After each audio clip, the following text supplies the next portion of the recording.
Los sectores más vulnerables de la sociedad, especialmente los que viven en la pobreza extrema, son los más afectados por la crisis del coronavirus. Sus medios de subsistencia se han visto fuertemente mermados. Especialmente grave es la situación de las personas sin hogar, para quienes las restricciones empeoraron sus ya precarias condiciones de vida. En Alemania se calcula que más de 50.000 personas viven en las calles sin tener la posibilidad siquiera de acceder a un albergue temporal.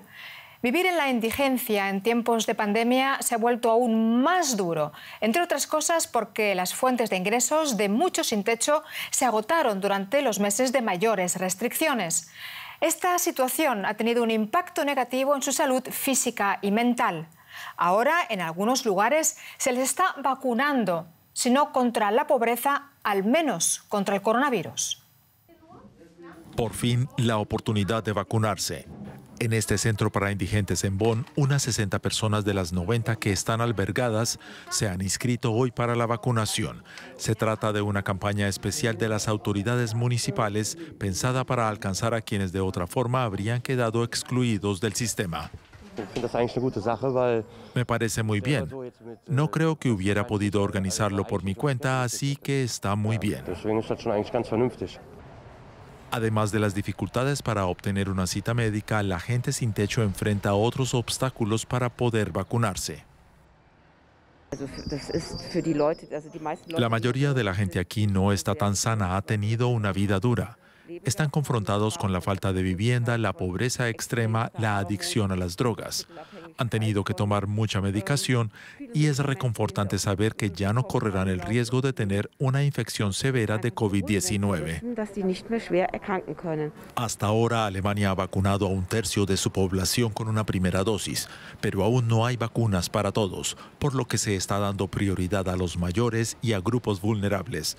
Para los indigentes y las personas que participan en programas contra la droga, se han reservado casi 900 dosis de la vacuna Johnson & Johnson, que solo hay que administrar una vez, y la gente parece dispuesta a vacunarse.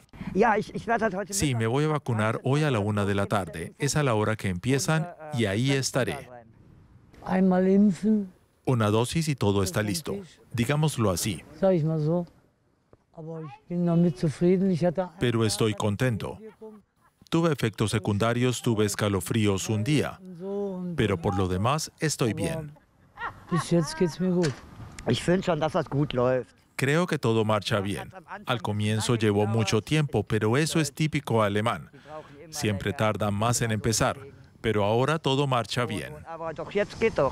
El programa de vacunación en Alemania avanza viento en popa y como Bonn, también otras ciudades están intentando llegar a los grupos más vulnerables de la población para que nadie se quede atrás. Y de Alemania nos vamos a México para hablar con Alexia Moreno Domínguez. Es coordinadora ejecutiva del Caracol, una organización de la sociedad civil mexicana que contribuye a la inclusión social de las poblaciones callejeras. Alexia, muchas gracias por conectar con nosotros. En primer lugar, cuéntanos de qué forma ha dificultado la pandemia aún más las condiciones de vida de las personas que viven en la calle en México. Hola Irene, mucho gusto. Te cuento. El Caracol lleva ya 14 meses visitando las poblaciones callejeras en la Ciudad de México y hemos identificado, además de este constante riesgo de contagio, diferentes situaciones. En primer lugar, nos dimos cuenta que la población callejera no era un sector de la población a quien se le estaba informando sobre lo que estaba ocurriendo con la pandemia. Es decir, no estaban recibiendo información clara y científica sobre qué era el coronavirus, cuáles eran las medidas para protegerse y reducir los riesgos de contagio y qué hacer en caso de contagiarse, ¿no?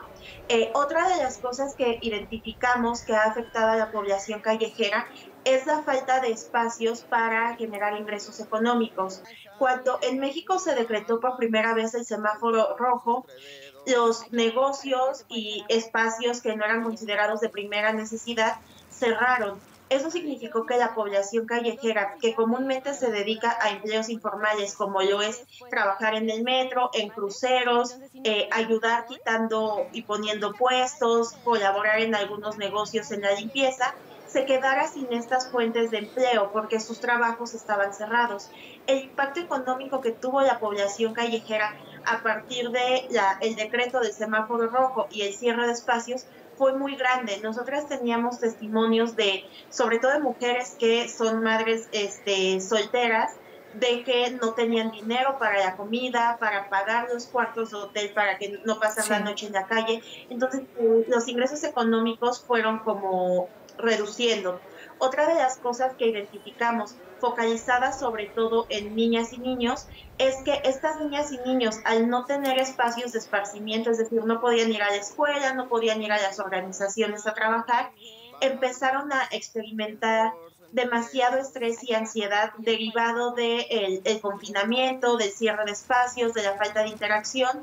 De ahí que el equipo del Caracol desarrollara la estrategia SOS en las calles, que de entrada buscaba informar y dotar de insumos de prevención de COVID como cubrebocas, gel antibacterial y demás, pero también atender la salud emocional a través de actividades lúdicas y educativas.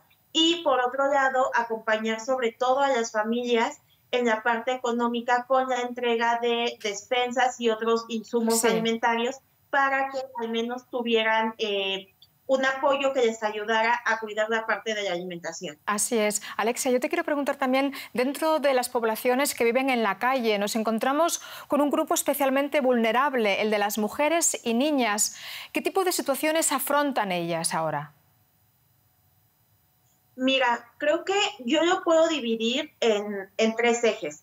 En primer lugar, ya te comentaba que el Caracol decidió acompañar a toda la población callejera, pero focalizarse sobre todo en mujeres que son madres, porque estas mujeres, al igual que mujeres en otros contextos, son quienes se dedican principalmente a las tareas de cuidado. ¿Qué significa eso? Que cuando inició la pandemia, ellas, además de tener que buscar una fuente de empleo o un espacio donde generar ingresos económicos, tenían que dedicar más tiempo a las tareas de cuidado. En algún momento el Caracol buscó que sus hijas e hijos estuvieran en espacios seguros, como son escuelas, guarderías. Sin embargo, con la pandemia esos espacios cerraron y eso obligó a que las mujeres tuvieran que generar nuevas estrategias para estar con sus hijos e hijas y además trabajar. Esto implicó que tuvieran que llevarles nuevamente a sus lugares de trabajo, al metro, a la calle, colocándolas a ellas en riesgo de ser detenidas, a los niños que pudieran estar a disposición del DIF. Otra de las cosas que identificamos fue que al no tener espacios donde podían hacerse, el cuidado de la salud mental, de la salud menstrual, se vio dificultado, generando mayores dificultades y mayores infecciones en su higiene, ¿no? Pues, y lo último, Alexia, no encontraban espacios. Sí. Muchísimas gracias. Desgraciadamente ya no tenemos más tiempo, pero ya nos has comentado cosas muy interesantes, muy importantes.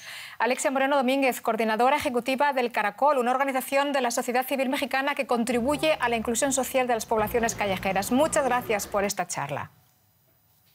Gracias a ti. Y en Sao Paulo están surgiendo nuevas favelas habitadas por personas que perdieron sus empleos y sus casas como consecuencia de la pandemia de coronavirus.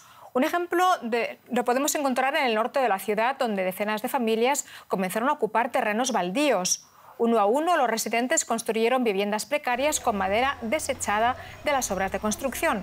Así nació la favela Peña Brasil. Unas 230 familias viven en el nuevo asentamiento de la mayor urbe del país. Se trata de personas que, tras perder sus puestos mayormente en la economía informal, tuvieron que escoger entre comer o pagar el alquiler. La solidaridad y la cooperación adquieren un especial valor en tiempos del coronavirus, por ejemplo, en un aspecto tan fundamental como el de compartir las vacunas. Veamos. Son los héroes olvidados de la pandemia. Los camioneros que transportan mercancías entre Estados Unidos y Canadá. Uno de ellos es Adam, que viaja desde Winnipeg, en la provincia canadiense de Manitoba, hasta Estados Unidos. Siempre paso por los lugares donde coincidimos camioneros de toda Norteamérica. A menudo estamos a menos de 2 metros de distancia los unos de los otros. Pero no hemos sido nosotros los que hemos expandido el virus. Adam se dirige al depósito para recoger su carga. Esta vez son patatas fritas para Texas. Su jefe sale a desearle suerte. Hoy es un viaje muy especial para Adam. Se vacunará contra la COVID-19 en Estados Unidos. Estoy muy ilusionado. Hace tiempo que quiero vacunarme. Mi mujer ya está vacunada porque trabaja en un hospital. Ahora me toca a mí. La frontera entre Canadá y Estados Unidos lleva más de un año cerrada. Pero los camioneros que transportan mercancías esenciales pueden cruzar, incluso sin vacunarse. Adam se alegra de llegar a Fargo, la primera parada importante en el lado estadounidense. Aquí la gente está feliz de poder compartir las vacunas. Nos sobran dosis de vacunas, así que si la gente las necesita, se las damos. Si viajas de un lado a otro de la frontera, deberías poder vacunarte pronto. ¿Por qué no? Debería vacunarse el mayor número de personas posible. Los camioneros canadienses pueden tomar la siguiente salida de la autopista y dirigirse a esta área de descanso donde pueden recibir la vacuna. La inoculación llega justo a tiempo para Adam, ya que Canadá está inmersa en una tercera ola y el riesgo para los camioneros es cada vez mayor. Adam solo tiene buenas palabras para sus vecinos. Gracias por vuestra solidaridad con nosotros, los camioneros. Es un gran gesto porque como trabajadores de primera línea a veces nos sentimos olvidados. Vacunar a canadienses en suelo estadounidense es la única forma de sortear la prohibición del gobierno de Washington de exportar vacunas. Los siguientes serán los profesores. Aquí en Dakota del Norte se practica así la solidaridad entre vecinos.